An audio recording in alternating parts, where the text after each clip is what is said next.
어서 오십시오. 환영합니다. 애니멀 커뮤니케이터 에코현입니다. 반갑습니다. 어서 오세요.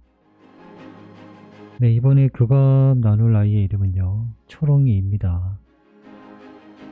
네, 이름은 초롱이라 하고요. 연주께서 주신 질문 살펴보도록 하겠습니다. 올해 엄마랑 지내면서 언제 제일 행복했는지 궁금하다 하셨습니다. 그리고 언제 다시 만날 수 있는지도 궁금하다 하셨고요. 지금 마음의 상태가 어떤지도 궁금하다 하셨습니다. 민초가 집에 왔을 때 어땠는지, 괜찮았는지, 민초가 왔을 때의 마음이 궁금하다 하셨고요. 요청의 말 이렇게 남겨주셨습니다. 사망한 지 얼마 되지 않아서요. 어쩌면 이 아이는 아직 집에 있을 수 있겠다라는 생각이 들었어요. 그런 마음 상태로 교감을 시작했고요. 교감하는 내용을 여러분들과 함께 공유해 보도록 하겠습니다. 초롱이를 만나기 위해 여행을 시작하였습니다. 가장 먼저 보이는 장면은요, 엎드려 있는 모습이었어요. 초롱이는 엎드려 있었어요. 초롱아 하고 불러보는데요. 별 반응을 보이지는 않아요. 그냥 저를 본 것 같긴 한데 크게 반응하지 않아요. 이게 얼핏 보면 기운 빠져 있는 것처럼 보일 수도 있는데요. 그런 느낌은 아니었거든요. 그냥 저에게 관심 자체가 없는 거였어요. 엄마의 부탁으로 초롱이를 만나러 왔어 라고요. 이제 이야기하니까 그때서야 저에게 관심을 보였어요. 집에 있겠다 싶었는데 역시나 집에 있었네 라고 인사를 나눴습니다. 엄마 기다리고 있었던 것일까? 라고 물어봤어요. 네, 엄마를 기다리고 있어요 라고 합니다. 그래서 지금 엄마 곁으로 갈 수 있지 않니? 라고 물어봤어요. 갈 수는 있는데 엄마 없이 혼자 가려니 잘 되지 않아요 라고 합니다. 익숙하지 않아요 라고도 하고 있고요. 아, 그렇구나. 엄마가 남겨준 메시지를 전해줄게. 잘 들어보고 이야기해 줄 수 있는 것이 있다면 이야기 부탁할게 라고 방문한 목적 전했습니다.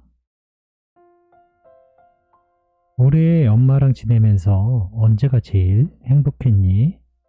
엄마는 이 점이 궁금하다고 하시네 라고 물어보았습니다. 내가 아파도 내 옆에 있어주는 것이 너무 좋았어요. 아마 혼자서라면 견딜 수 없었을 것입니다. 엄마는 내가 아파도 나의 곁에 있어 주었습니다. 항상 날 찾았고요. 그것이 무엇보다 행복했습니다. 아직도 사랑받고 있어 라고 느낄 수 있었으니까요. 사랑한다는 그 말을 들었을 때는 하나도 아프지 않았어요. 그 순간 행복했습니다. 잊혀지지 않는 행복한 순간 말이에요 라고 합니다. 옆에 있어주는 것이 너무 행복했대요. 엄마가 사랑한다는 말을 해줬을 때는 하나도 아프지 않았다라고 하네요.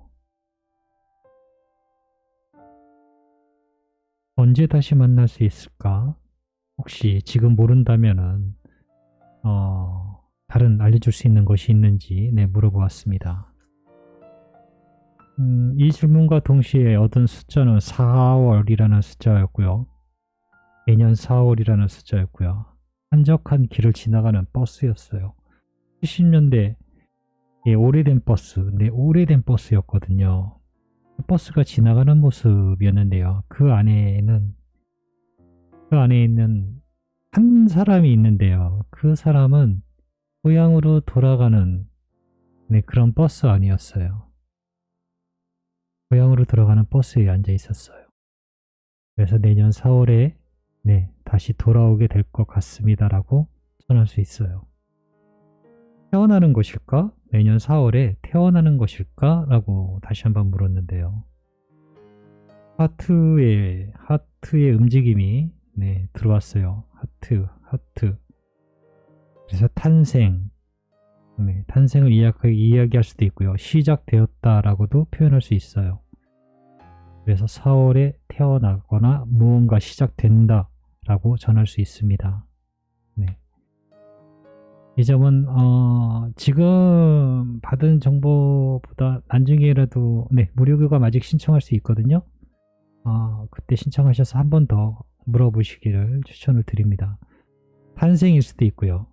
시작이라는 뜻도 되긴 하는데 확실히 하고자 나중에라도 한 번 더 물어보시면 좋을 것 같아요.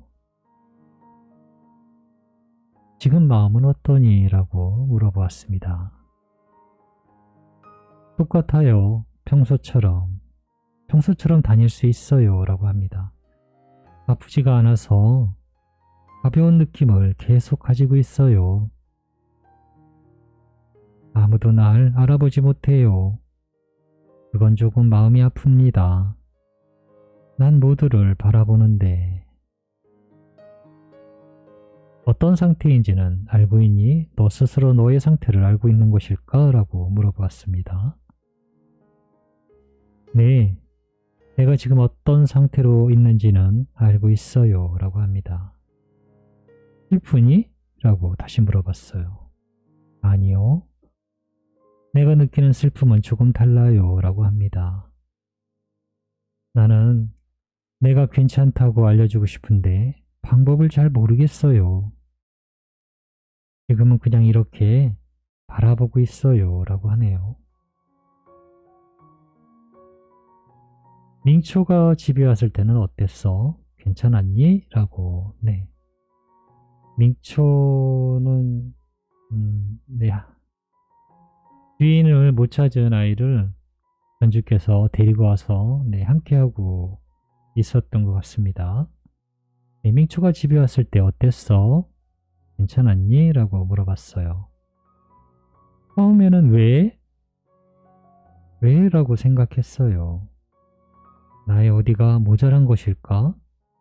어떤 것이 부족했나? 아니면 내가 아파서일까? 잠깐이지만 불안했습니다. 잠깐이지만 불안했대요. 그렇지만 곧 얼마 지나지 않아서 엄마는 변함이 없다는 것을 알고는 크게 마음 쓰지 않았어요.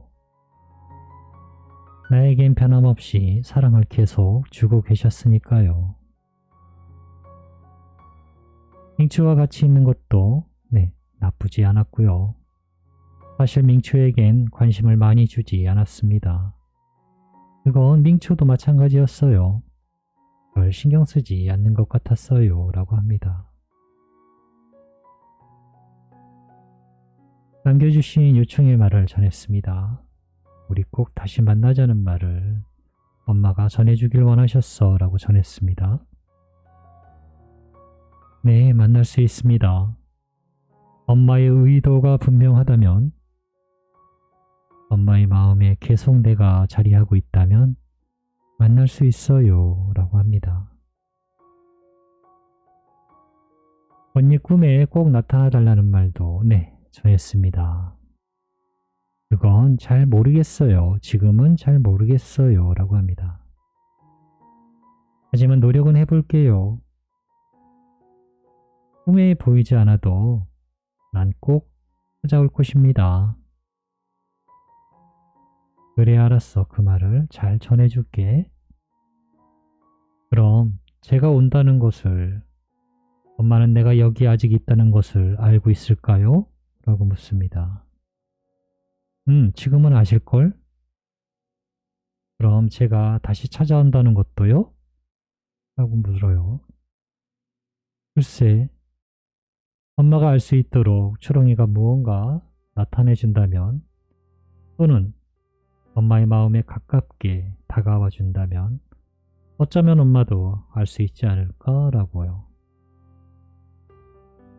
꼭 알아주었으면 좋겠어요.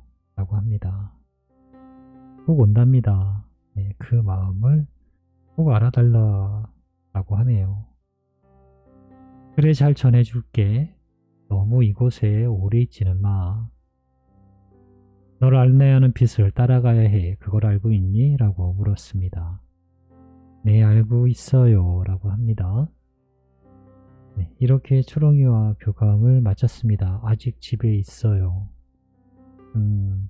짧게는 며칠, 보통 한 일주일에서 길게는 보름 정도, 아주 길게는 한 달 정도도 집안에 남아있을 경우가 있대요. 네. 그렇지 않으면 보통은 뭐 한 일주일, 네, 좀 길면 보름 정도, 네, 그 정도는 집에 아직 있을 거예요. 내가 괜찮다라고 알려주고 싶어 해요. 모든 아이들이 다 그래요. 특히 지금은 더 그래요. 네, 아마 아이들도 뭔가 이렇게 집안 구석구석 다니면서 여러 가지들을 마음에 담을 거예요. 네, 엄마의 마음도 살펴볼 것이고요.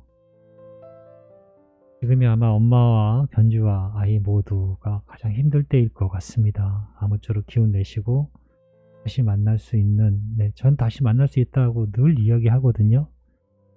다시 만날 수 있으니까요. 기운 내셨으면 네, 좋겠습니다. 고맙습니다. 감사합니다.